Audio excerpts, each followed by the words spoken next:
And welcome into a late night edition of the Football Friday Show. Josh Hennig here in the 97.3 ESPN studio, still late at night. I know it's not ideal, and this will actually be the last time we are doing the show this late for a couple different reasons. Least of which is the fact that I gotta sleep at some point. So, listen, full disclosure. Before we get into the show, before we get to all the picks, before we get to all the numbers, I just want to be fully transparent with everybody. So, and because it's my YouTube channel at Josh Hennig on X, live in the Dr. Squatch virtual studios. Thanks to all of you who tune in and watch every single week for the picks. We did much better last weekend than the weekend before.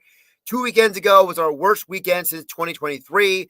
Last weekend was our best weekend of 2025. So we are excited. We are ecstatic to be very, very heavily in the plus column overall on the year. College football, we are now 54-31 on the year. And in the NFL, we are 37-27. So, we are overall very strongly in the plus. So, very, very cool. Very thankful and blessed for that. I do want to be transparent and say, for those who don't know, I've been going through some health issues in the last, I want to say, month and a half. And I had my first day off, like from every one of my jobs this past Sunday. And I definitely needed it, but it also kind of set me back for the entire week. And going to doctor appointments, taking medications on time, all that stuff, it's not fun. So it's not an excuse. It's just an admission.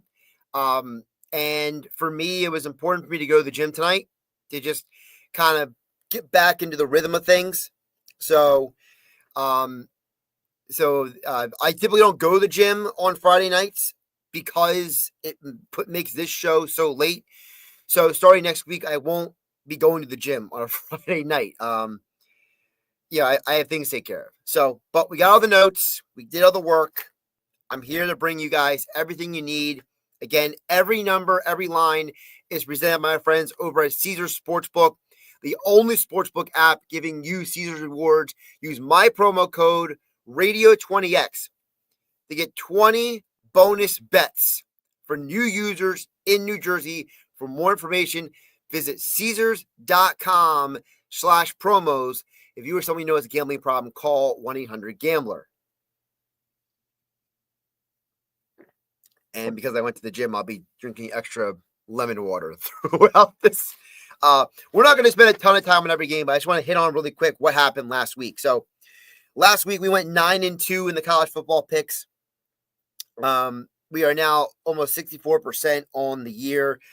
What was interesting about last week to me in college football was actually less about what I got right, what I got wrong. I was very intrigued last week with the fact that the two games I got wrong, how it fell into place. Because the Alabama-Missouri game and the Arkansas-Tennessee games, two games that I picked to go over that didn't go over. And, historically over the last several years, I've been very good at over-unders.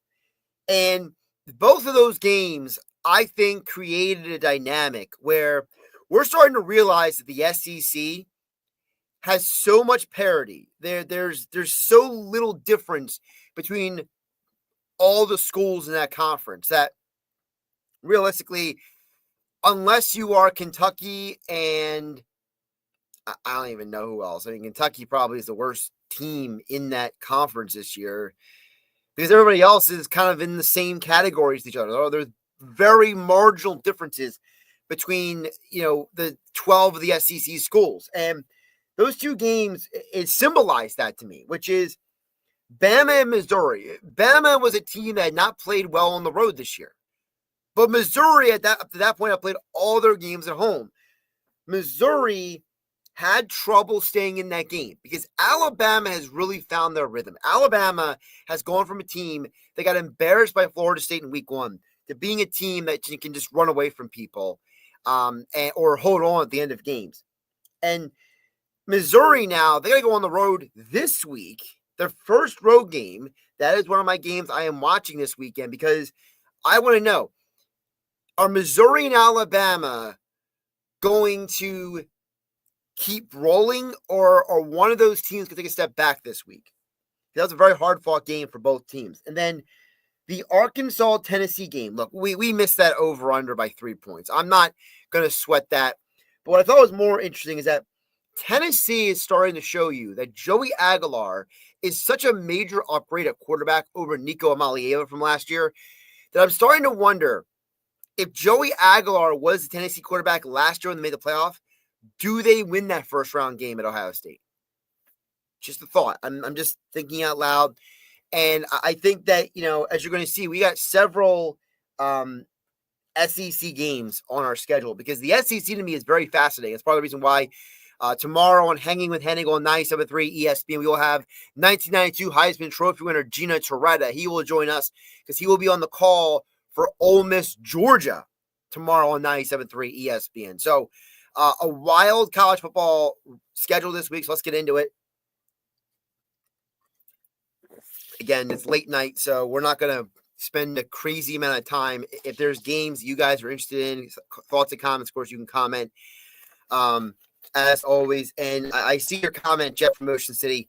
I literally made a comment to that earlier in the studio to Mike Gill after the Sports Bash on 97.3 ESPN. I said, Friday night games are the ultimate pick the underdog. Like, not just the random underdog. It's like the major underdog, right?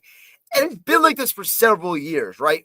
I feel like it's been ever since COVID happened that it's like these athletes on the good teams don't know what to do on Friday. It's like there's some sort of like bad, I don't know. It's like they can't get their mind into the game. It's like seeing Carson Beck throw those 2 interceptions tonight. It just goes to show you how little of a difference there is between the best teams and the average teams in college football. And a Friday night game apparently throws Miami so far off that they let Louisville, who's an above average team, go to Coral Gables in Florida and take them out. And now Miami's going to drop probably out of the top 5 altogether. So crazy. So it's good mention there by Jeff in Ocean City. All right, let's get to the picks here. We are, as I said, going to start in the SEC. I'm looking at LSU Vanderbilt because this is the only game that the LSU defense is going to have major trouble in. Because LSU has basically been very good against every team defensively except for one. And that game was Ole Miss. On the road at Ole Miss. For whatever reason, LSU's defense this year is way better at home than on the road. And now you look at this LSU team going to a Vanderbilt team that has scored 30 or more points in 5 of the last 6 games this year. Home field advantage is the real deal in the SEC.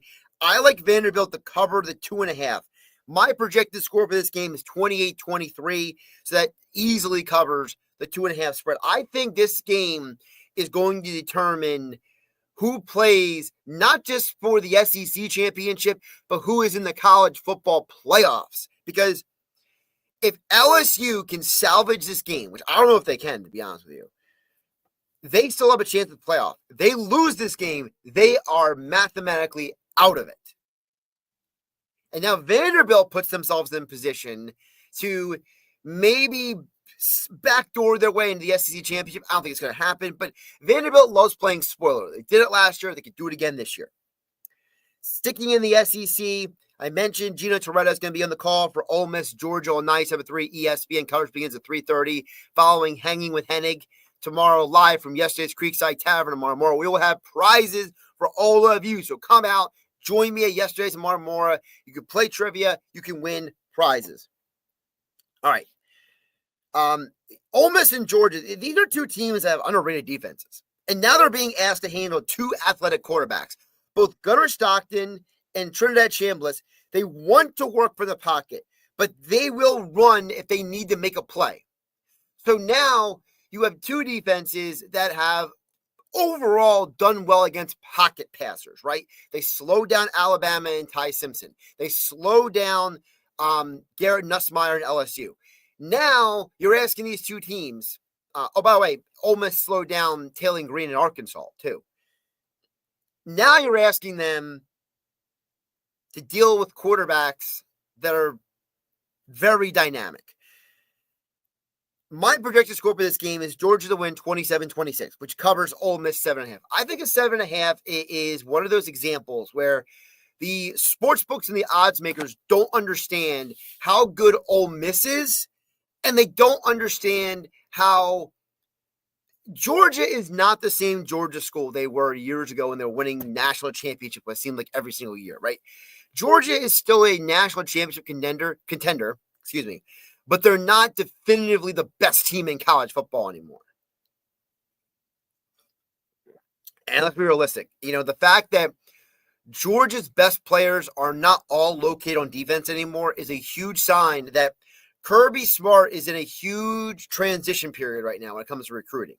And I think Ole Miss if Ole Miss goes to Georgia and takes them out, Ole Miss is in the driver's seat for the SEC championship. And Georgia needs to win this game, similar to LSU, to mathematically stay in it for the college football playoff. Let's stick in the SEC for one more game right now. Oklahoma at South Carolina. Now, I know on paper, this is not the sexiest game in the world. This is not a game that people are like, I'm looking forward to that game, especially after Oklahoma got smashed in the Red River rivalry game against Texas, and the fact that South Carolina is 3-3. But South Carolina might be the best 3-3 team in all of college football. That team has lost by a total of 19 points in their last two losses, by 10 points to LSU and 9 points to Missouri. By the way, that LSU loss was at LSU. This is going to be in South Carolina. This is not on the road for them. This is in their backyard. Under head coach Shane Beamer, South Carolina is 12-5 at home.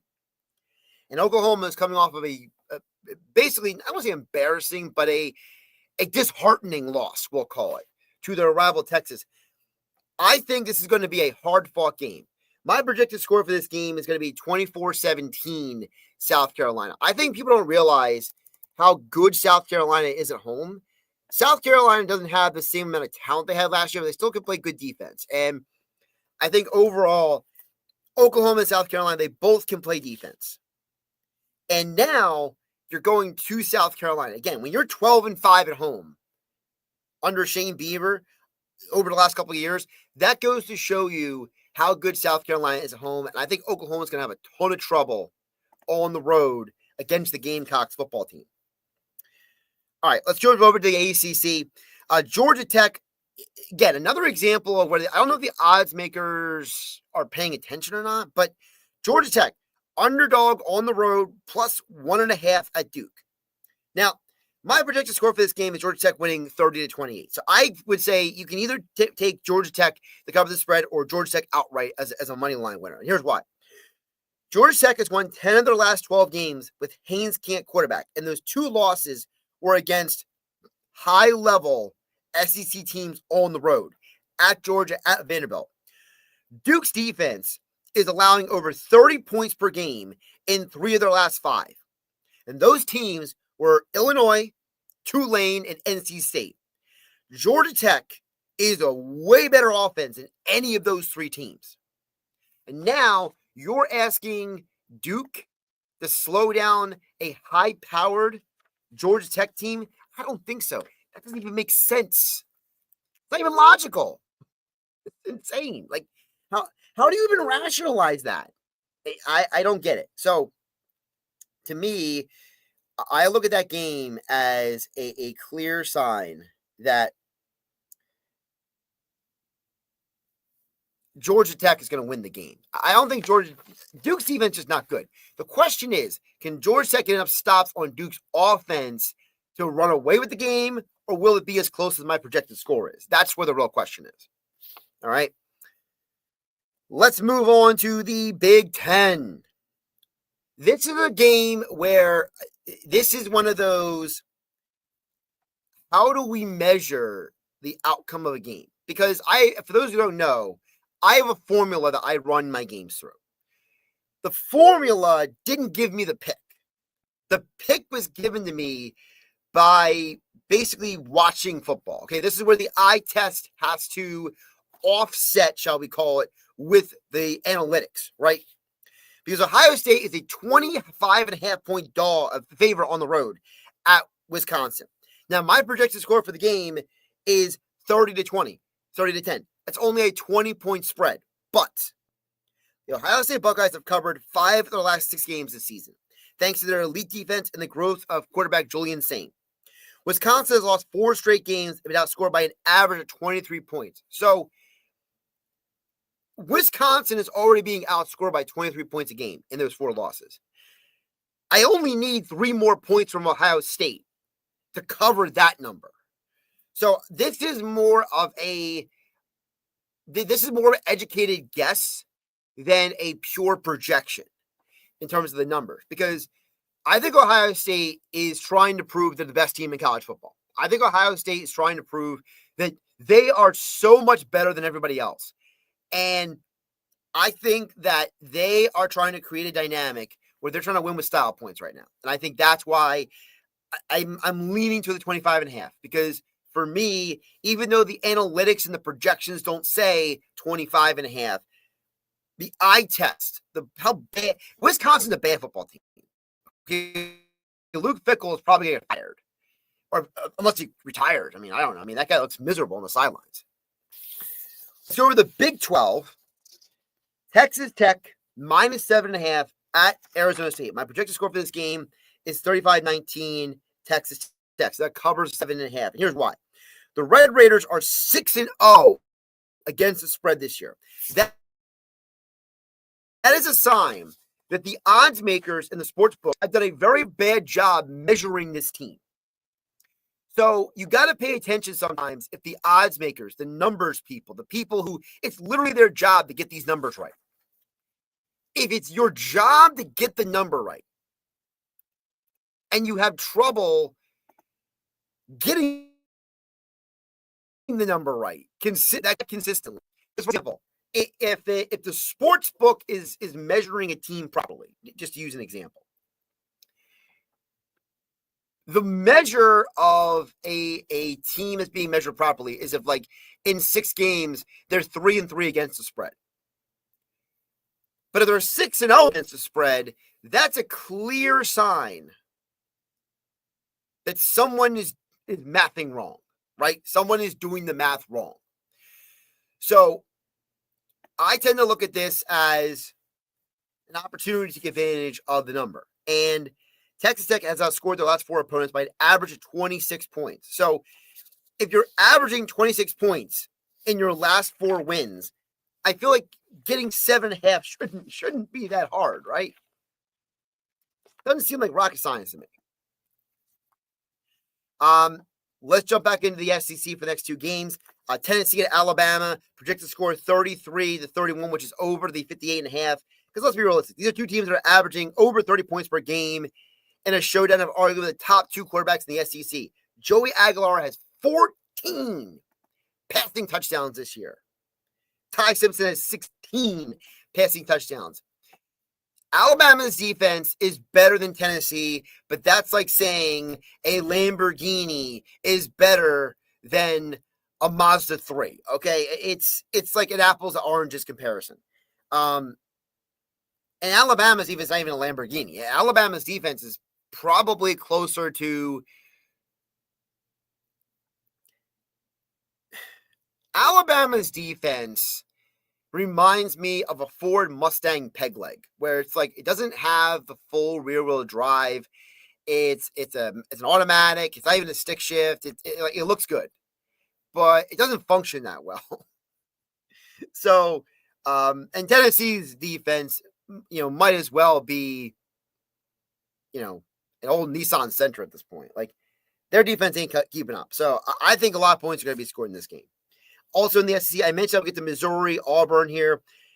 I went into this game thinking Auburn should be the winner. But when I ran my numbers, it was a very, very heavy analytics number for Missouri, which I found very interesting. My projected score is Missouri winning this game 29-18. And I don't know if it's going to be that much of a spread, but for it to be that much, it kind of gives you an idea that the sportsbook people don't understand potentially how good Missouri is and how much Auburn has been slipping. These are two very different teams. Auburn has struggled to score in their last 3 games. Missouri has scored no fewer than 24 points this season. On the season. You got one team that can't score, the other team that's easily, not easy, but they're scoring at least 24 points a game. The Auburn Tigers have a good but not great defense. And the Missouri Tigers should be able to score on them. I like the over 43.5 in this game. I also like Missouri to cover the 1.5. I think Missouri wins outright, and I think this is going to be a game that there's going to be some scoring. Again, when my projected is 29-18, it kind of gives you an idea that, the number, it's just too low. Whenever the number is just too low, it definitely makes you scratch your head a little bit. All right, final game of college football this weekend. This is one of my favorite rivalries in all of college football, okay? This is, I would argue, a top 5 rivalry in college football. It's the Holy War. Now, depending on who you ask, one school says it dates back to 1922. The other school says it dates back to 1898. Either way, it's over 100 years. This is the Mormon University versus the State University. This is the Latter-day Saints versus the people who don't go to the Mormon church, basically. It's kind of like the shtick. So this is one of the biggest rivalries of all of college football. BYU has won the last few matchups, but Utah owns, doesn't just have a winning record, they own the all-time series. The winner of this game is going to be in the running for the Big 12 championship and be in a position for the college football playoff. Utah is coming in 5-1. BYU is coming in 6-0. My projected score for this game is 27-26, which means BYU should cover the 3.5, and it should go over the 49.5. I think it's going to be a hard-fought rock fight in the first half of the game, and then the two teams will light it up a little bit in the second half because they both have quarterbacks who can score. It's just a question of the team that wins this game is going to be the team that is able to exert their will and force the other team to play out of the way they want to play for 4 quarters. It's one thing to do it for a quarter or two, as we've seen with the Philadelphia Eagles, right? But doing it for 4 quarters, that's where it matters. And I think that the Utah BYU winner is going to be probably the team that endures into the 4th quarter. But I think it's going to be a not a crazy high scoring game. 27-26, that's a 53-point total. So I do like the over, but I like the BYU cover more because the game is at BYU. So a lot of times in these rivalry games, you got to lean toward the home team because So I was watching a podcast, and they mentioned on the podcast that major rivalry games, the Holy War with Utah BYU, the rivalry between Michigan, Ohio State, the rivalry between Alabama and Auburn, the rivalry between, what was the other one they mentioned? Michigan State, Arizona State, UCLA, USC, on. In these matchups, the home team covers the spread 75% of the time. So I think the numbers are in our favor in that situation. All right, let's go with the NFL. I mentioned we were 5-3 last week. We are 37-27 overall on the year. I am not picking the Eagles game for one of my official picks. I will have a pick for the Eagles game tomorrow on Hanging with Hennig, broadcasting live from yesterday's Creekside Tavern in Marmora, 12 to 3 p.m. on 97.3 ESPN. I will have an official pick tomorrow, but it's not on the sheet because this is a game tomorrow where it's hard to measure. So if I can't measure it and I can't be honest with you guys on these picks, I'm not going to give it out as official pick in terms of Football Friday show. But I do have a lean for the game tomorrow. I'll give it out on the show tomorrow on 97.3 ESPN, streaming live on my YouTube channel at Josh Hennig, YouTube, X, and Dr. Squatch Virtual Studio. Again, like, subscribe, share with your friends. Thanks to all of you who watch each and every week right here on the YouTube channel. We've been doing the Football Friday show. It first started on the radio, and now it's online on YouTube every Friday, every football season since 2018. But we are starting NFL Week 7 in London. And here's why. The Rams will be without Puka Nacua. That is a huge loss for them. Their offense is not going to be able to function the same way. I know Devin Lloyd, the linebacker for the Jags, he's not playing either.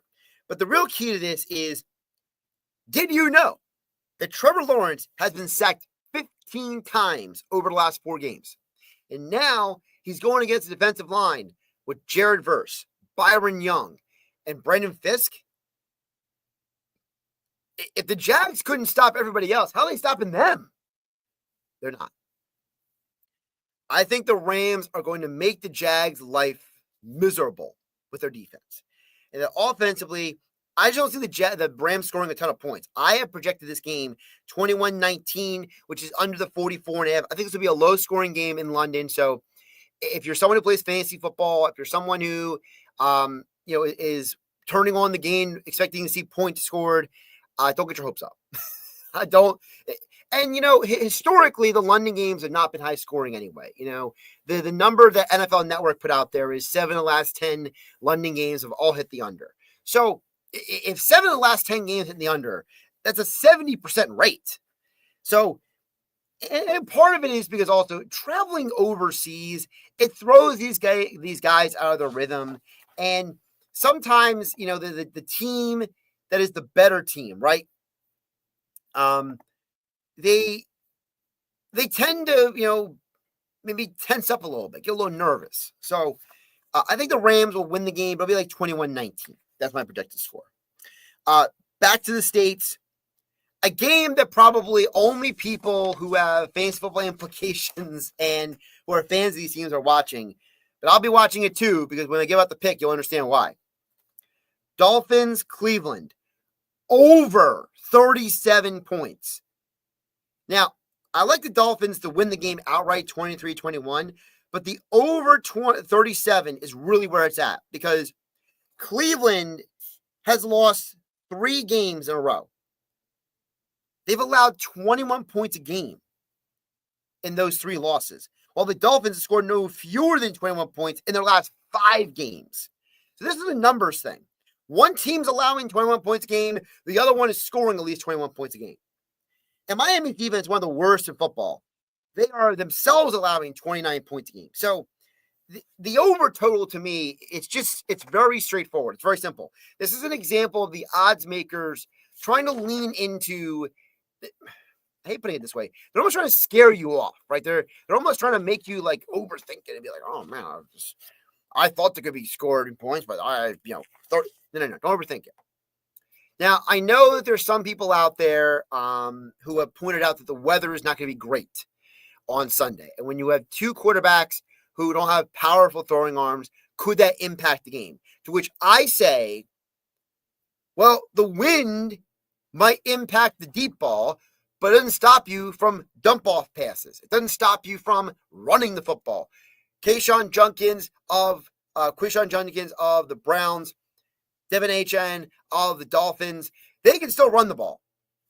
And I think Tua and Gabriel, they're gonna want to get up for this game. For those who don't know, those are both men from Hawaii. They went to the same exact high school. Tua helped mentor Dylan Gabriel years ago. They're very familiar with each other. There's gonna be a lot of pride on the line for these quarterbacks. So whether it's 30-mile-per-hour winds or not, I think that these 2 teams are going to want to score points in this game. So I like the over 37. Again, my projected score was 23-21. Sticking with the bad teams, right? The teams that nobody cares about, quote unquote. Panthers, Jets, over 42. Again, another situation where 2 teams that don't have good defenses, okay? Both teams' final score has hit the over in 3 of their last 4 games. So that means 3 of the last 4 games, the number that the sportsbook and the odds makers and the analytics and the prognosticators and the geniuses, right? The number they all put out These teams are hitting the over. 3 of the last 4. Under Dave Canales, Bryce Young is finally looking at a first-round draft pick. He has led this offense score at least 27 points in 3 of Carolina's last 4 games. The Jets defense, meanwhile, is allowing 28 points per game against. Listen, the Jets, they have also scored at least 21 points a game. So, now, again, take out my formula. My formula says it's going to be 26-22 Panthers. But if you go by the numbers objectively on paper and don't run the formula that I have, this should be a 27-21 game. And again, that still is over 42. So no matter how you cut it, listen, I'm not trying to wish ill on anyone. The only way this game doesn't hit the over is if something, like someone gets injured or something. Like something crazy like that happens. All right, a couple more games before we get out of here. Patriots on the road at Tennessee. This is the Mike Vrabel revenge game. He has the 3rd most head coaching wins in Tennessee Titans, Houston Oilers history, 1 behind Bum Phillips. Tennessee just fired Brian Callahan. And making Mike McCoy interim head coach, it might help Tennessee's offense. It doesn't help their defense. Their defense is bottom 10 in almost every NFL statistical category. Rushing yards allowed, points allowed. They're a mess. So Tennessee might fix their offense a little bit, but I think the Patriots go in there and they win big. I got them winning 26-17. I think they cover the 7-point spread. I think Mike Vrabel is going to want to put it to Tennessee, put them out of their misery. Next game, Colts, the number 1 scoring offense in the NFL, at the Chargers. This is another example of the number doesn't add up. And whenever there's a math problem, may he rest in peace, the Sportsbook consigliere, Dave Sharapan. If you know who Dave was, you know he was an amazing human being. And I learned a ton from him about reading these numbers. And anyone out there knew who Dave was, please say a prayer for his family because, the way they lost him is just absolutely devastating. But anyway, and one of the things Dave Sharapan taught me was a math problem. Whenever there's a math problem, you have to either run one direction or the other. The math problem tells you that something is off with this game. This is the number 1 scoring offense in the NFL. But the team total in this game for Tennessee is 23.5. I have Tennessee scoring 26 in this game. I think this is an easy team total over for the Colts. They are entering the game against the Chargers team that's allowed 25 points a game in their last 3. And the Chargers are 1-2 in the last 3. Their defense is struggling mightily. And frankly, they were very fortunate to win the game last week in Miami. Justin Herbert and the Chargers offense has been very inconsistent this year. Their defense is struggling, not just because of injuries, but for a variety of reasons. It almost seems like, and I'm not, I haven't watched the all 22 tape for the Chargers because my focus is on the Eagles because I work at 973 ESPN. But my outside looking in analysis from what I've seen other people review their tape, the Brian Baldingers, the Greg Cossells, the people who use their job to watch game tape. They have all kind of pointed the same thing. The Chargers defense seems very predictable. Like they're very easy to read the formations. They're very easy to read the quarterback can decipher it easily, what is happening in front of them. And that's part of the reason why the Chargers are struggling defensively. All right, 2 more games. If you notice, I think there's going to be a lot of scoring this weekend in the NFL. Washington at Dallas over 54.5. Now, these are 2 teams that have to score like it's a college football game. Like, Jaden Daniels and Dak Prescott are playing like 2 college quarterbacks who realize that they got too many freshmen on defense and that they have to go out and score 30-plus points every game.